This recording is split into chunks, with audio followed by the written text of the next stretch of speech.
Hi there, my name is Alejandro Alvarez. So I want to start with this picture, a picture of the Earth, because we're talking about global environmental problems. When we talk about global environmental issues, we're talking about something that has to do with the whole planet. So all the things that happen at local scale are producing these impacts at global scale that we need to take care of.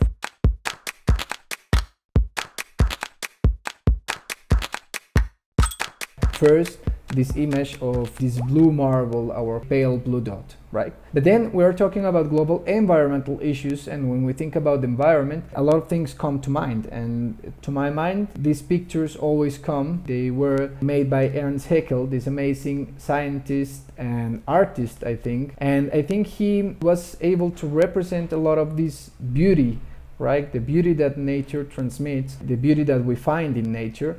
But I also like it a lot because he was a scientist, so he was also exploring a lot of the things that happen in different worlds, right? In different kinds of ecosystems and the species that inhabit those ecosystems at different scales. So what we see there is that if we are going to talk about global environmental problems, we need to have some concepts in mind and some implications of those concepts. For me, those concepts are maybe biodiversity, ecosystems, and I think ecology. And we are not going to go deep into that, but I wanted to look at this picture from the Chocó region in Colombia. This is Vallasolano, and I want you to look for species there. So you might see that there is woman, that there is dog, you might see some trees, some plants, right?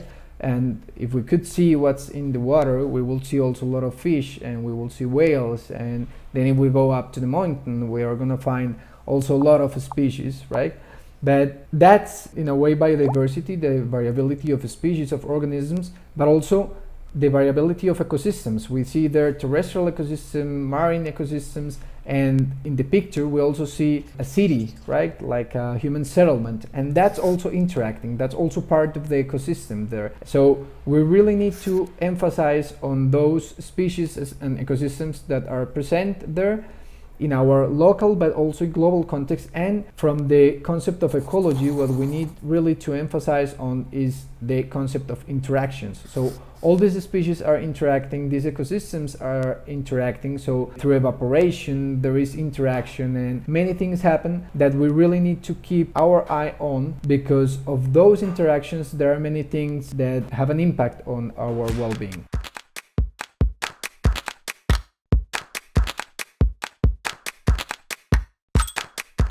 I do think that there are a lot of ways of seeing nature and see the value of nature because of what nature is itself, right? Its intrinsic value. But if we also want to be pragmatic, or if we only can be pragmatic, then we also have a lot of reasons to protect nature and to reverse a lot of these trends that are destroying the ecosystems at local and global scale. And those pragmatic reasons have to do with the concept of ecosystem services. Right now there is a lot of talking about not ecosystem services but nature's contributions to people, or the benefits that nature provides. Either way, I think the main concept that I want to transmit here is that we depend on nature. We are part of nature. In that definition of biodiversity, we are included there as one species, so we depend on those services, right? And nature provides services not only for humans, also for many other species, if we want to see it also that way. Food, raw materials, fresh water, water regulation in terms of quality, for example, or the air quality regulation. And in our case, we can also focus very strongly on cultural services, right? Mental and physical health,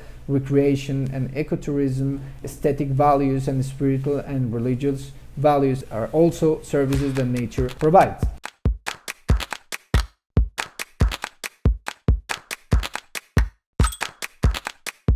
So one important trend that we need to focus on is the destruction of global ecosystems, and that's a very dangerous global trend. And it is very well represented by the concept of planetary boundaries. That concept was proposed in 2009 by a group of scientists, Johan Brockstrom, Stefan. So what they were proposing were a framework that identified 9 critical processes in the Earth system. As you can see, climate change, novel entities, stratospheric ozone depletion, biodiversity loss or biosphere integrity, land system change. So all these processes that we should really keep our eye on and keep in a good state below certain boundaries in order for the Earth system to function in a way that is also beneficial for us, right?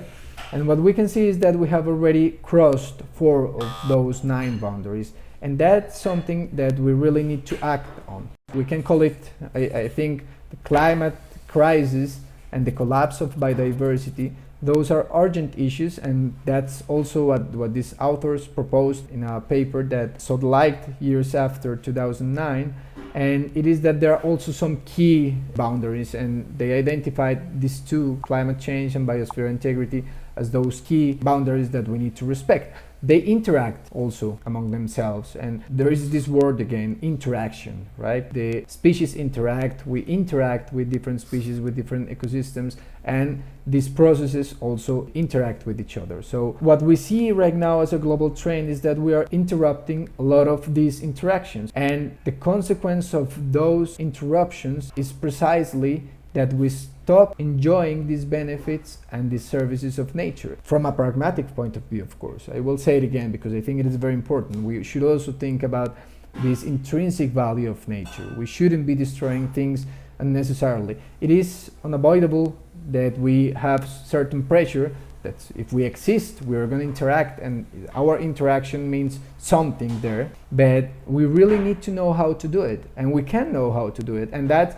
also a very important trend that I'm going to mention in a minute. But what we see here with this transgression of the planetary boundaries is the result of a linear way of functioning in our economies, an industrial system that takes, makes, disposes, and very strong patterns of unsustainable consumption, and well, many things that have been happening in the last decades and centuries that have led us to this situation right now.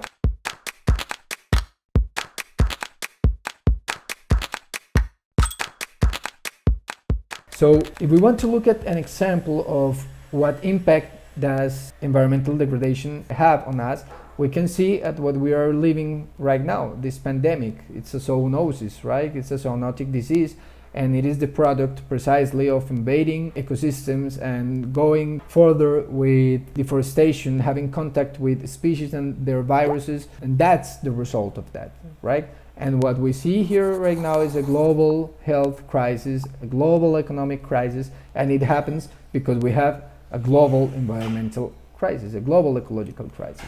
So that's very important to mention. But also a trend that I think is very important to mention here is that we have a lot of knowledge and we have a lot of initiatives that show us that we can really make things differently and we can operate within a safe and just space. And I bring this concept from Kate Raworth from Donut Economics, because she shows us that we really need to be within this space that I just mentioned, right? We need to stay below an ecological ceiling, that means below the planetary boundaries, and we need to stay above a social foundation, right? Operate within the donut, she calls it, right?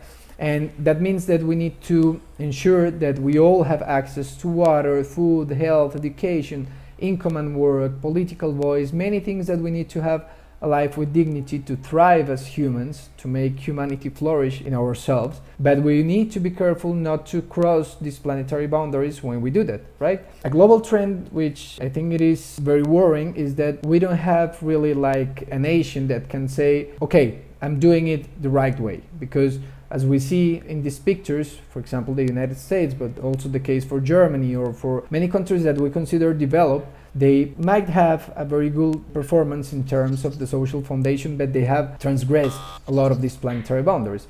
And then many countries which might be doing very well in terms of the ecological ceiling, they are not covering all the social needs that need to be covered, right? So we have knowledge to identify this kind of ways, and we also have different trends. For example, the SDGs, that's a global trend as well. I'm not saying that the SDGs have to be something that we cannot criticize. Of course we need to criticize, have a critical perspective on everything and think about it and maybe propose new things that improve those frameworks. But the SDGs, they truly show us an important path that we can follow and that we can reflect on and improve. But we also need to know that the SDGs and the targets of those SDGs, they also interact with each other. Here comes again interaction. And the interaction can be in a positive way to reinforce each other, but it can also be in a negative way, even to cancel each other. So we really need to see where to act, right? But I think in general terms, it shows us very important things about the social foundation, like eliminating or eradicating poverty and hunger and ensuring good health and well-being, of course, and education. Many of these things, gender equality, are a part of the social foundation, but for that we also need to focus on freshwater use, SDG 6 about clean water, on how we use energy. Energy is part of the social foundation, providing also electricity and access also to the electrical system for everyone, but also how we produce it and how can we tackle climate change, SDG 13. So as you can see, we can also locate the SDGs in this framework of a just and safe space for humanity to operate.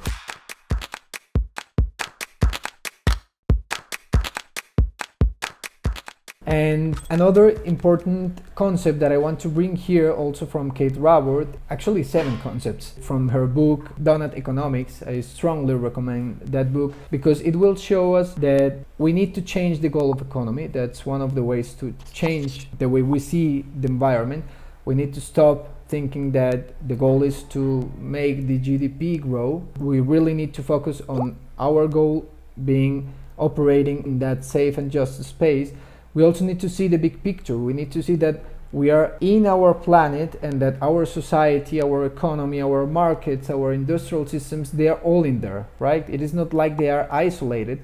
So that's very important. We also need to nurture human nature. So we need to recognize that we are not only thinking about increasing the money in our bank account, we are thinking about building social relationships, right? And interacting with each other and creating art and making a lot of things that makes us happy or that helps us also to identify our place in this world. So that's very important. We also need to really know how systems work, and that's something that I think we can see here. Interactions, the concept of interactions is a key concept in terms of systems thinking. So that's what she also says. Social system is related to the ecological and economical system, and among those systems we see also a lot of interactions. We need to design to distribute to make a really just and fair society, and also design to regenerate. This culture of regeneration is mandatory. We cannot achieve sustainability if we don't have regeneration in our culture. And we also need to be growth agnostic. We really need to have economies that makes us thrive, whether they grow or not, and not economies that only grow, whether they makes us thrive or not. Those are global trends. The invitation is to act and tackle these changes and make a sustainable society.